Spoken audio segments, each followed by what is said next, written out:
En 1999, Johnny Hallyday et David Hallyday surprenaient les fans en partageant le titre 100%. Une collaboration entre le père et le fils couronnée de succès, mais qui fut, hélas, la seule.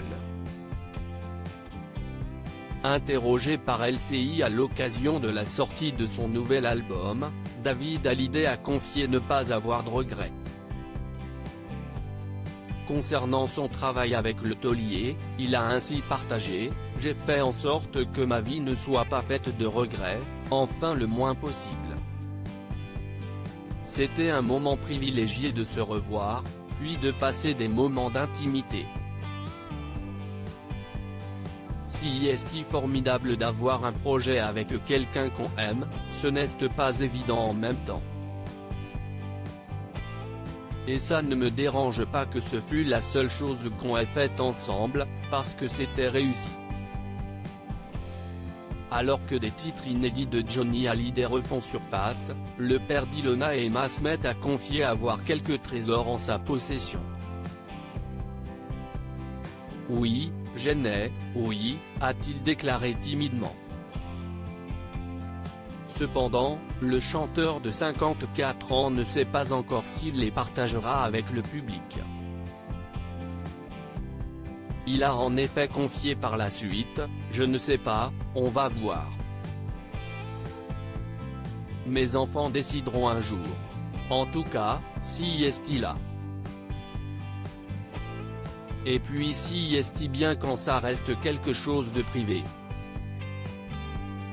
Si est-il excitant et un peu mystérieux de garder des choses pour soi et pour sa famille.